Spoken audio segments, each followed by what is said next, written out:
Hello everyone, welcome. आज की इस वीडियो में हम यूजीसी नेट इकोनॉमिक्स के जून 2025 वाले एग्जाम के जो इंडियन इकोनॉमी के करंट से क्वेश्चंस पूछे गए हैं वो सॉल्व करने वाले। ठीक है जी। मैंने जो ऑब्जर्व किया है, ज़्यादातर जितने भी क्वेश्चंस आपको करंट में से इंडियन इकोनॉमी में से पूछे गए वो directly budget and economic survey जो 2025 वाला उससे आए थे। ठीक है, डायरेक्टली मतलब उससे पूछे गए थे क्वेश्चंस। उसमें कोई इनडायरेक्टली नहीं था, घुमा फिरा के नहीं था, मतलब डायरेक्टली सर्वे और बजट से पूछे गए थे। पर प्रॉब्लम यहाँ पे ये आती है कि अब इकोनॉमिक सर्वे छोटा तो है नहीं, इतना सारा डाटा याद रखना उसका, इतना चीज़ें, वो हाउ इज़ इट पॉसिबल? क्योंकि बहुत बड़ा है वो, बहुत ज़्यादा चैप्टर्स हैं उसमें, तो इतना सारा डाटा याद रखना थोड़ा डिफ़िकल्ट है। पर फिर भी हम कोशिश करेंगे जितना ज़्यादा से ज़्यादा डाटा याद रख पाएँ इस बार वाले आपके एग्ज़ाम के लिए। ठीक है? तो लेट्स सी।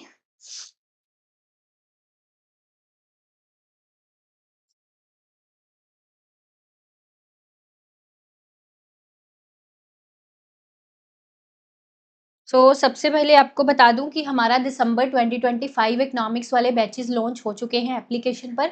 आप उसमें एनरोल कर सकते हैं अभी। ठीक है, एप्लीकेशन डाउनलोड करके। तो ये देखिए, ये क्वेश्चन आपका बना था, arrange the following items on the basis of the expenditure allocation. अब ये बजट से डायरेक्ट क्वेश्चन आया था और ये हमने पढ़ा भी था बजट वाली क्लास में। इसमें उन्होंने, और ये क्वेश्चन पहली बार नहीं आया, मतलब ये फ्रिक्वेंटली रिपीटेड क्वेश्चंस में से है। बजट में से ज़्यादातर यही क्वेश्चन, बजट में से 2-3 क्वेश्चंस हैं जो हर बार आते हैं। एक ये जो एक्सपेंडिचर एलोकेशन वाला, एक आता है rupees goes to rupees comes from, यानी कि गवर्नमेंट के रेवेन्यू सोर्सेज़ में टॉप कौन से हैं, गवर्नमेंट के एक्सपेंडिचर सोर्सेज़ में टॉप कौन से हैं। ये 2-3 क्वेश्चंस बजट से हर बार पूछे जाते हैं।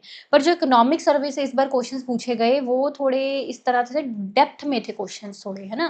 कि जो डाटा एक्सपेक्टेड नहीं था, कि ऐसे डाटा से मतलब कंट्री वाइज़ इंटरनेशनल फिगर्स पूछ ली थी उन्होंने, है ना?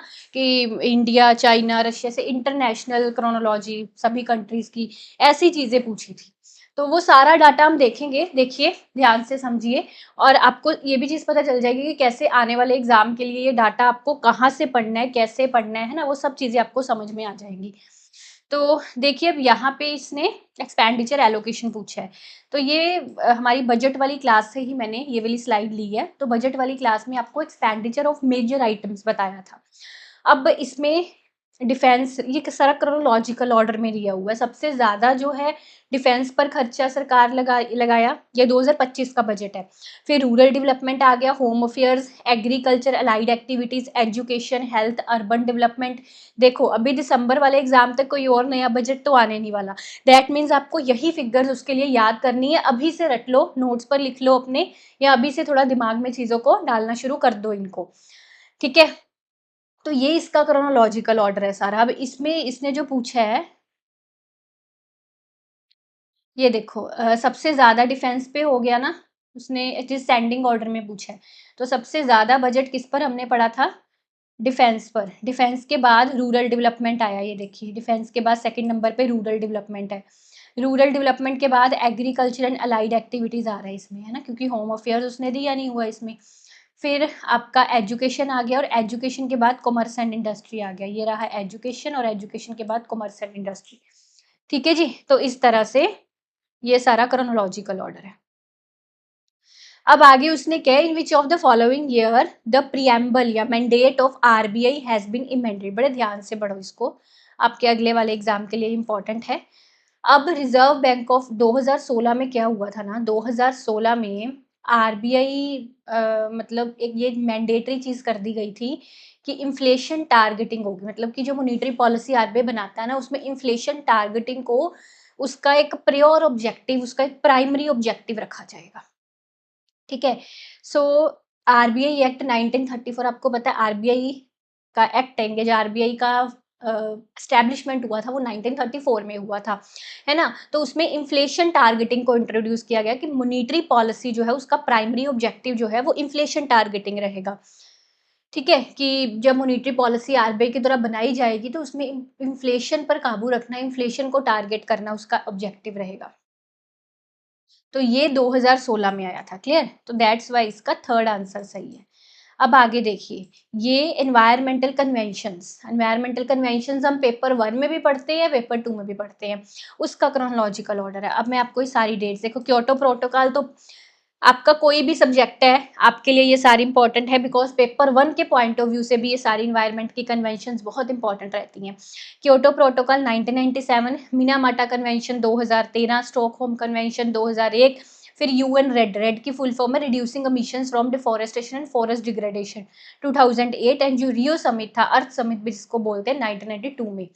ठीक है? तो ये अब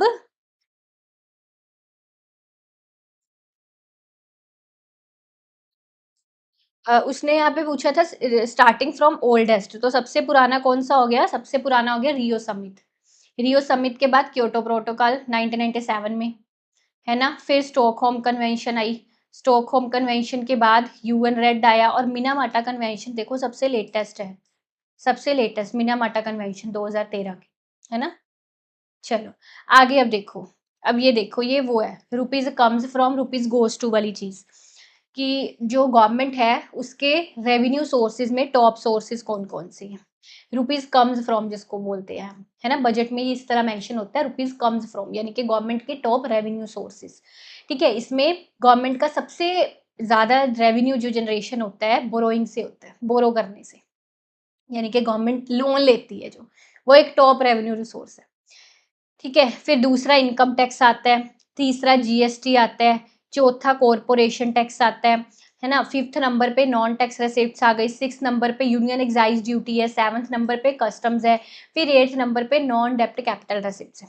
अब इसमें इसने मैचिंग्स पूछा, यानी कि इनकम टैक्स को किससे मैच करोगे? इनकम टैक्स को ज़्यादातर इसमें प्रॉब्लम ये होती है कि स्टूडेंट्स ने क्रोनोलॉजिकल ऑर्डर याद किया होता है। इसमें उसने डायरेक्ट फिगर्स पूछ ली, है ना? जैसे इनकम टैक्स हो गया 22%, फिर कस्टम 4% हो गए देखो, कस्टम्स 4% है ना? 1 मिनट, लेज़र पॉइंटर, ये देखो कस्टम्स 4% हो गए, तो कस्टम को आप बी को फर्स्ट से मैच कर दोगे, है ना? देन कॉर्पोरेशन टैक्स 17% हो गया, ये देखिए, कॉर्पोरेशन टैक्स 17% रेवेन्यू गवर्नमेंट का इससे आ रहा है। फिर यूनियन एक्साइज़ ड्यूटी 5% हो गई, ये देखिए 5%, ठीक है जी? ये चीज़। आगे ये देखिए क्वेश्चन, इसमें फॉरेन ट्रेड पॉलिसी 2023 के बारे में पूछा गया था। इसमें कुछ पॉइंट्स ऐसे थे कि अगर आपने नहीं भी पढ़ा हुआ इसके बारे में कुछ, तब भी आप थोड़ी कंक्लूजन तक, आंसर तक अप्रोच कर सकते थे अपना सेंस लगाकर। कई बार हम कोई क्वेश्चन सिर्फ इसलिए छोड़ देते हैं, अभी देखते हैं कि नया टॉपिक है या हमें हमारे आउट ऑफ कंटेक्स्ट है, हमको क्या पता भई ये इम्पोर्ट ऑफ चारकोल वाला चीज़, हमको क्या पता कि डिजिटल इकोनॉमी में, है ना? मतलब पता नहीं है हमको ये क्या डेमोक्रेटिक पीपल रिपब्लिक ऐसी चीज़ें आ गई हैं, डिफ़िकल्ट सा क्वेश्चन है, छोड़ दो। पर अगर आप उसको थोड़ा-सा इंग्लिश में, और अगर इंग्लिश नहीं समझ आ रही हिंदी में पढ़कर देखें, तो यू विल रियलाइज़ कि इसमें आप थोड़ा कॉमन सेंस यूज़ करके इसका हल कर सकते हैं, चाहे आपने डायरेक्टली इसके बारे में नहीं पढ़ा। तो ये जो एक चीज़ होती है ना, ये बहुत काम आती है आपकी एग्ज़ाम अटेम्प्ट करने में, क्योंकि सारा पेपर तो बिल्कुल किसी को नहीं आता होता भई, है ना? तो कई चीज़ें ऐसी होती हैं, नहीं पढ़ी-सुनी फिर भी आप अपना थोड़ा सेंस लगा के उसको सॉल्व कर सकते हैं, जैसे कि ये वाला क्वेश्चन, अब इसमें देखो क्या गया उसने। इंडिया की फॉरेन ट्रेड पॉलिसी की अगर हम बात कर रहे हैं, फॉरेन ट्रेड पॉलिसी, तो ऑब्वियसली उसमें एक्सपोर्ट्स को बढ़ाने की बात है कि इंडिया में करंट अकाउंट डेफ़िसिट चलता है। अब गवर्नमेंट क्या कहती है कि करंट अकाउंट डेफ़िसिट कम हो, हमारे एक्सपोर्ट्स बढ़ें, इम्पोर्ट्स कम हो, दूसरे कंट्रीज़ पर डिपेंडेंसी कम हो और इंडिया में ज़्यादा प्रोडक्शन, और हम दूसरे देशों को एक्सपोर्ट करें, जितना हो सकता है एक्सपोर्ट्स को बढ़ावा देना। यही चीज़ें होती हैं फॉरेन ट्रेड पॉलिसी में। तो अब इंडिया की फॉरेन ट्रेड पॉलिसी कहता है 2023 की प्रमोट करती है डिजिटल इकोनॉमी में trade, cross border trade, international trade को वो डिजिटल इकोनॉमी में, बिल्कुल हमारा कंट्री डिजिटलाइज होता जा रहा है, डिजिटलाइजेशन का दौर है ये, तो डिजिटल इकोनॉमी में ट्रेड को प्रमोट करती है ये पॉलिसी। अगर नहीं आता, पढ़ा सुना अपने इसके बारे में नहीं है फॉरेन ट्रेड पॉलिसी के बारे में, फिर भी अगर आप सोचें तो यू कैन गिव कि भाई ये तो ठीक है, बिकॉज डिजिटल इकोनॉमी में ट्रेड करने को प्रमोट किया जा रहा है। और फिर ई-कॉमर्स में ट्रेड, ऑनलाइन जो ट्रेड के ऑप्शंस हैं उनको भी यहाँ पे इलैबोरेट करने का प्रयास, ज़्यादा बढ़ावा देने का प्रयास किया जा रहा है। देखो, जैसे यहाँ पे हाइलाइट करते हैं। So FTP 2023 emphasises promoting e-commerce exports and supporting digital economy, है ना? अब इसी तरह यहाँ एक ई-कॉमर्स एक्सपोर्ट हब्स ये नाम याद रखिएगा, ई कॉमर्स एक्सपोर्ट हब्स। ये बनाए गए ई कॉमर्स को बढ़ावा देने के लिए, इनके ऑनलाइन एक्सपोर्ट्स को बढ़ावा देने के लिए। जो स्मॉल ऑनलाइन एक्सपोर्टर्स हैं, है ना, उनको नेसेसरी इंफ्रास्ट्रक्चर सपोर्ट मिले, उसके लिए ये ई कॉमर्स एक्सपोर्ट हब बनाए गए। कहने का मतलब वही है कि फॉरेन ट्रेड पॉलिसी क्या कर रही है, एक्सपोर्ट्स को बढ़ावा दे रही है और ऑनलाइन एक्सपोर्ट्स को भी बढ़ावा दिया जा रहा है। तो ये चीज हो गई, ए बी दोनों ठीक है। अब तीसरी चीज, it prohibits export and imports of arms and related material. बिल्कुल, अब भाई देखो, जो भी ये डिफेंस रिलेटेड इक्विपमेंट होते हैं, एक मिनट,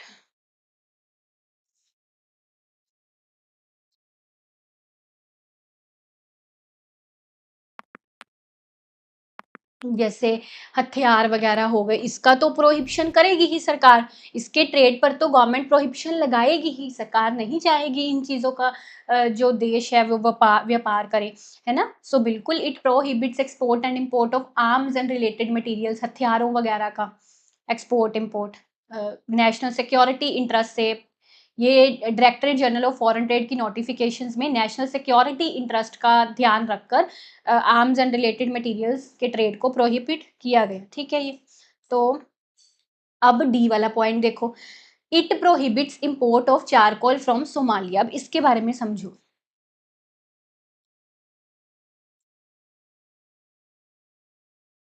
अब ये जो चारकोल है, इसके इंपोर्ट पर भी रिस्ट्रिक्शन लगाई गई, बैन किया गया इसका import due to its use in funding terrorism, क्योंकि टेररिज्म को फंडिंग करने के लिए यूज हो रहा था, ठीक है। तो ये वाला भी ऑप्शन बिल्कुल सही है, इस पर प्रोहिबिशन भी ठीक है। देन आपका ई वाला जो है, अब इसके बारे में देखो, ये आपको देखते ही पता चल जाएगा कि भाई ई हो ही नहीं सकता। अगर आप लास्ट से ऑप्शंस पढ़ने शुरू करते तब भी आपको पता है कि ई हो ही नहीं सकता किसी भी हालात में, तो तभी आपने ये दो काट देने थे। देखो, अब इसमें इसने साफ साफ लिखा हुआ है कि जो ये पॉलिसी है, ये मिसाइल्स में एंड आर्म्स रिलेटेड मटेरियल, इन चीजों के ट्रेड को स्ट्रेंथन कर रही है। क्या आप इसके बारे में सोच सकते हैं, ये चीज़ नहीं पढ़ी सुनी आपने, पर फिर भी अगर सोच के देखो कि क्या कोई पॉलिसी इन चीज़ों के ट्रेड को बढ़ावा करेगी, बढ़ावा देगी इन चीज़ों के ट्रेड को, मिसाइल्स वगैरह के ट्रेड को बढ़ावा देने की बात हो सकती है? इसमें नहीं हो सकती बिल्कुल भी। इस पर तो प्रोहिबिशन की बात होनी चाहिए। तो ई वाला तो आ ही नहीं सकता किसी भी हालत में। तो बाकी एबीसीडी सही है, तो आपका फोर्थ आंसर सही आ गया। क्लियर? तो मीन्स टू से कि कई क्वेश्चंस एग्जाम में ऐसे होते हैं जिसको हम थोड़ा अपना सेंस लगा के हल कर सकते हैं। अब ये एमएसएमई का रिवाइज्ड क्राइटेरिया पूछा गया, देखो समझ लो, इस पर मैंने 1-2 दिन पहले एक हिंदू एडिटोरियल का वीडियो भी बनाया था, वो भी देख लेना। तो उसमें एमएसएमई की थोड़ी इंट्रोडक्शन भी दी हुई थी। सो जो ये भी 2025 को इसका रिवाइज्ड क्राइटेरिया आया है। माइक्रो में है इन्वेस्टमेंट लिमिट 2.5 करोड़ की, एनुअल टर्नओवर 10 करोड़ तक की। पहले ये 5 करोड़ तक की थी, ये आवाज में लिखा है पहले कितनी थी, ठीक है। अब ये 2025 में जो रिवाइज क्राइटेरिया है उसमें इतनी है। फिर स्मॉल में हो गया 25 करोड़ तक की इन्वेस्टमेंट लिमिट और एनुअल टर्नओवर 100 करोड़ तक की। मीडियम में हो गया 125 करोड़ तक investment and annual turnover 500 crore तक। और अब ना ये manufacturing sector and service sector के लिए सेम क्राइटेरिया है, ठीक है। तो इसके अकॉर्डिंग अगर देखिए तो सेकंड आंसर सही आ रहा है। इंटरप्राइज को माइक्रो इंटरप्राइज बोला जाएगा अगर उसमें इन्वेस्टमेंट 2.5 करोड़ से ज्यादा नहीं होगी, बिल्कुल ठीक है। फिर बी वाला देखना, ठीक है, turn over does not exceed 50 crore, नहीं, मीडियम इंटरप्राइज में वो आता है जिसकी टर्न ओवर 500 करोड़ तक होती है, तो बी वाला गलत हो गया। सी वाले में स्मॉल इंटरप्राइज में इन्वेस्टमेंट लिमिट 10 करोड़ तक की है, नहीं, स्मॉल इंटरप्राइज में 25 करोड़ तक की इन्वेस्टमेंट लिमिट है ना, तो ये भी गलत हो गया। फिर माइक्रो इंटरप्राइज की टर्नओवर 10 करोड़ तक है, हाँ ये वाला बिल्कुल आपका ठीक है, डी वाला भी ठीक आ गया मेरा।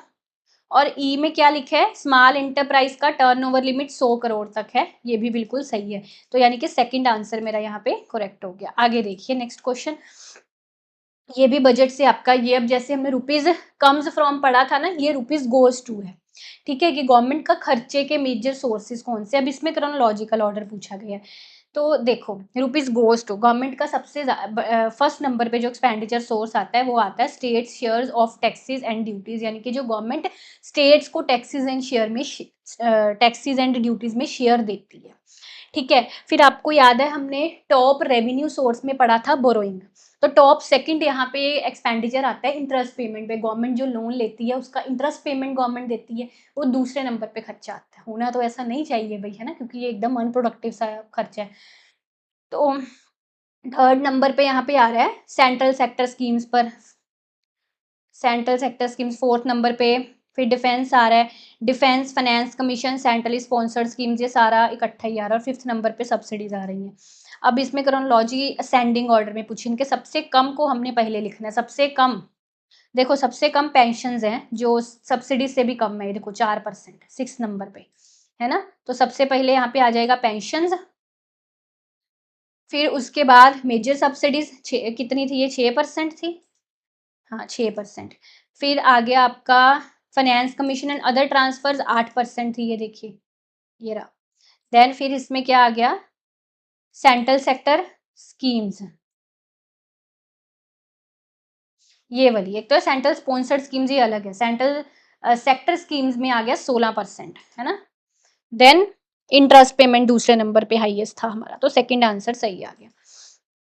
अब आगे देखिए, ये अब इकोनॉमिक सर्वे की बात हुई है। अब ये क्वेश्चंस आपके डायरेक्ट इकोनॉमिक सर्वे में आए हैं, और हमने बहुत अच्छे से इस बार इकोनॉमिक सर्वे पढ़ना है। मतलब इतना डिटेल में उसने इकोनॉमिक सर्वे से चीज़ें पूछी हैं ना, तो इस बार वाले एग्जाम के लिए और डिटेल में पढ़ना पड़ेगा। देखो, ये मैं आपको दिखाती हूँ बेसिकली ये डाटा कहाँ से हमको मिलता है। पहले हम इसको सॉल्व कर लें, फिर मैं आपको दिखाती हूँ डाटा कहाँ से कैसे आपको लेना होता है। अब इसमें उसने क्या, arrange the following countries based on the market capitalisation to nominal GDP ratio at the end of December 2024 in ascending order. अब पहले तो समझते हैं ये मार्केट कैपिटलाइजेशन क्या है, ठीक है। देखो, ये जो मार्केट कैपिटलाइजेशन होता है ना, बेसिकली इससे पता चलता है कंपनी के साइज के बारे में, उसकी मार्केट वैल्यू के बारे में, इन्वेस्टमेंट रिस्क कितना है इस कंपनी में, इन सब चीज़ों का पता चलता है मार्केट कैपिटलाइजेशन में। बेसिकली मार्केट कैपिटलाइजेशन रिप्रेजेंट करता है कि कोई भी जो पब्लिकली ट्रेडेड कंपनी है उसकी टोटल मार्केट वैल्यू क्या है, उसके उस कंपनी के शेयर्स की मार्केट वैल्यू क्या है, ठीक है। कंपनी के आउटस्टैंडिंग शेयर्स की मार्केट वैल्यू, ठीक है, वो बताता है मार्केट कैपिटलाइजेशन। तो आप इसको ऐसा बोल सकते हैं, ये एक फाइनेंशियल इंडिकेटर है किसी कंपनी की हेल्थ का, है ना। तो अब इसका डाटा ये मैंने डायरेक्ट इकोनॉमिक सर्वे से उठाया है। इसमें आपको market capitalisation to nominal GDP ratio दिया हुआ है इन कंट्रीज का, India, China, Brazil, Japan, South Korea, UK, US. अब इसमें सबसे लेटेस्ट फिगर जो दिसंबर 2024 की है, वो इसने हमको यहाँ पे पूछी है, और असेंडिंग ऑर्डर में पूछी है, ठीक है। मतलब सबसे कम, तो सबसे कम यहाँ पे अब खुद पहले करके देखते हैं। ब्राज़ील आ गया, ठीक है। ब्राज़ील के बाद आपका चाइना आ गया, चाइना के बाद आ गया आपका साउथ कोरिया, साउथ कोरिया के बाद आ गया यूके। नहीं नहीं नहीं, कुछ गलत हो गया ना। ब्राज़ील आया पहले नंबर पे, फिर चाइना आ गया, चाइना के बाद यूके आया, है ना, और यूके के बाद साउथ कोरिया आया, ठीक है। साउथ कोरिया के बाद आ रहा है इंडिया, है ना, साउथ कोरिया के बाद इंडिया आ रहा है, इंडिया के बाद जापान आ रहा है, इंडिया के बाद जापान है। तो ऐसे इसका क्रोनोलॉजी बनना है। आप देखो, Brazil, China, UK, Brazil, China, UK, फिर इंडिया आया था, और इंडिया के बाद सबसे ज्यादा यहाँ पे जापान आया था, डीसीएबी है थर्ड आंसर इसका सही आ गया। क्लियर हो गया, ठीक है। मैं आपको दिखाती हूँ कहाँ से हमको ये निकालनी थी फिगर्स। ये देखो,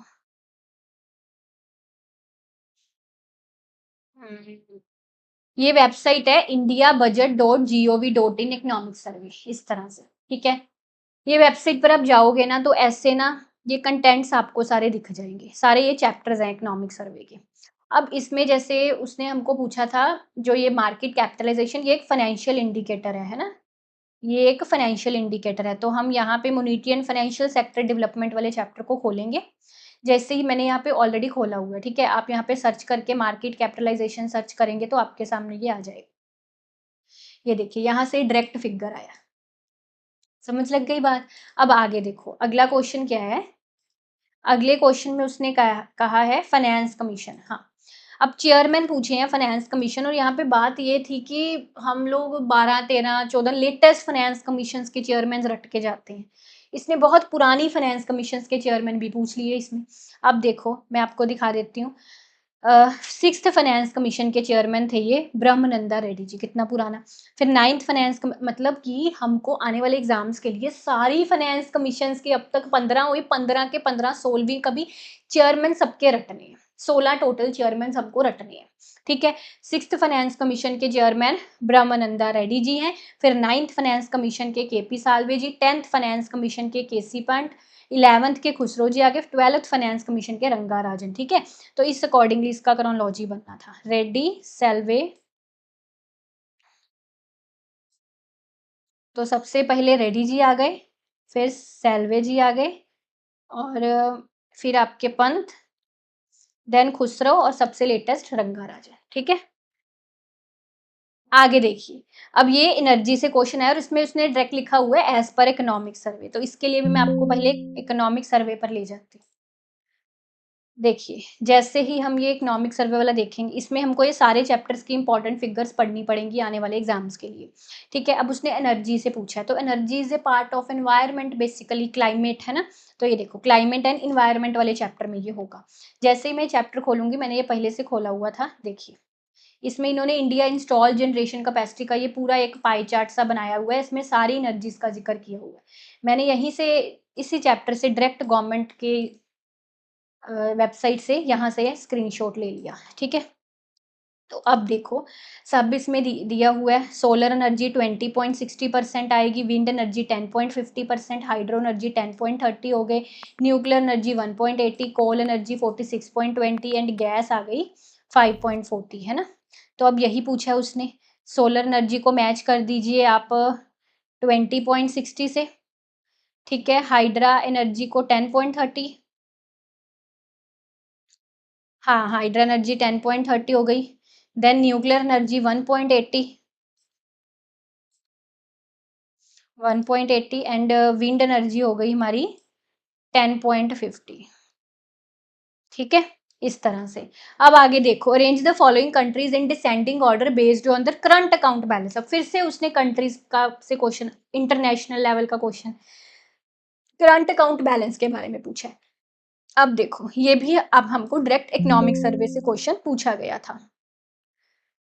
जैसे ही हम ये इकोनॉमिक सर्वे की वेबसाइट खोलेंगे, अब करंट अकाउंट आ जाता है बैलेंस ऑफ पेमेंट वाले में, यानी कि एक्सटर्नल सेक्टर में आ गया ना, इंटरनेशनल में। तो जैसे ही हम ये खोलेंगे, मैंने ये पहले का ही यहाँ पे ओपन किया हुआ है, trend in current account deficit, ये वाला। तो current account balance as percentage of GDP, तो इसमें सारे कंट्रीज का, ये जितने यहाँ पे मेजर कंट्रीज है उसका उसने करंट अकाउंट बैलेंस दिया हुआ है, ठीक है। तो ये देखिए, अब उसने कौन से कंट्रीज पूछे, India, Russia, China, UK, south Africa, ठीक है। In Russia, China, India and कौन सा साउथ अफ्रीका, ठीक है। मतलब ये सारे कंट्रीज का हमको डाटा यहाँ पे याद रखना पड़ेगा।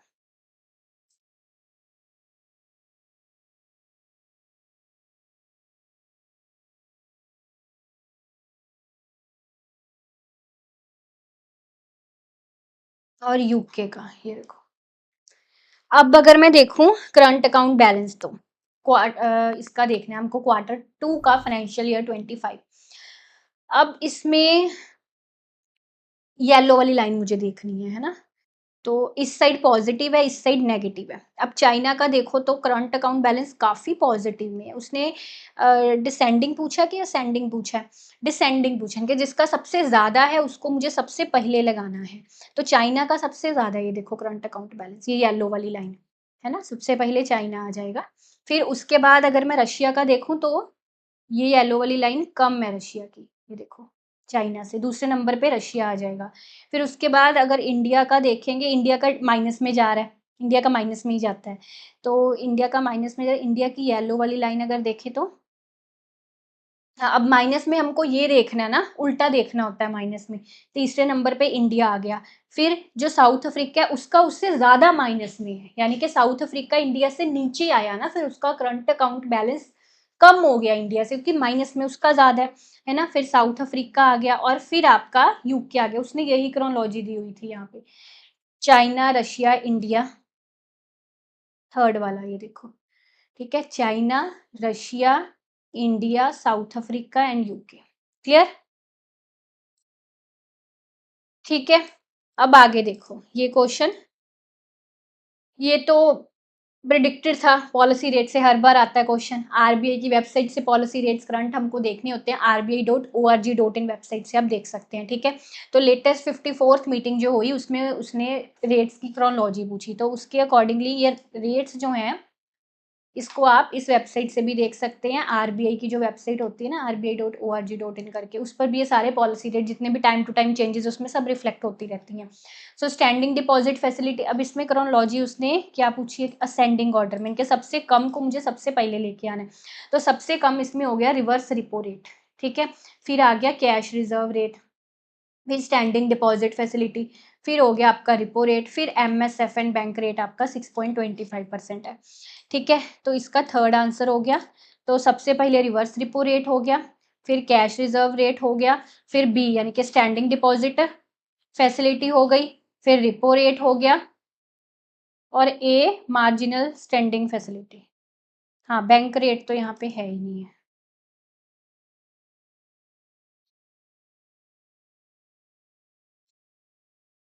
ठीक है, तो ये थे आपके क्वेश्चंस। होपफुली आपके लिए हेल्पफुल होगा सेशन, आपको काफ़ी चीज़ें पता चली होंगी जो आपको आने वाले एग्जाम के लिए जैसे-जैसे करनी है। इसके अलावा इस बार तो नहीं उन्होंने पूछा, पर एग्ज़ाम्स में ना रिपोर्ट्स से भी काफ़ी क्वेश्चंस आते हैं, डायरेक्टली रिपोर्ट्स से। तो ये वैसे ये वाला डाटा रिपोर्ट्स में भी मिल जाएगा, ये जो हमने इकोनॉमिक सर्वे से पढ़ा ना, ये जो आरबीआई की रिपोर्ट्स वगैरह होती हैं, उसमें भी ये डाटा होता है इकोनॉमिक सर्वे का। तो हमको इसके लिए कुछ गवर्नमेंट रिपोर्ट्स भी पढ़नी होती हैं। अगर आप वो रिपोर्ट्स देखते हैं उससे भी मिल जाता है आपको डाटा ये। तो अ, मतलब आपको इंडियन इकोनॉमी की प्रिपरेशन के लिए बजट हो गया, इकोनॉमिक सर्वे हो गया, गवर्नमेंट रिपोर्ट्स जो ऑफिशियल हैं, डायरेक्ट उससे क्वेश्चंस आते हैं। तो वो बहुत अच्छे से करनी है, ठीक है? कोई इसमें ऐसा नहीं आपको प्रतियोगिता दर्पण ये वो मैगज़ीन शैगज़ीन कुछ नहीं ऐसा लेना, डायरेक्ट आपको गवर्नमेंट रिपोर्ट्स देखनी है बस, ठीक है? अपना लैपटॉप खोल के यहाँ पे जो भी गवर्नमेंट वेबसाइट्स हैं, जैसे अभी मैंने आपको सारा गवर्नमेंट वेबसाइट से दिखाया है ना, आरबीआई की वेबसाइट, गवर्नमेंट वेबसाइट्स, इन्हीं से सारा डाटा हमको करना होता है। ठीक है जी? Thank you, best of luck.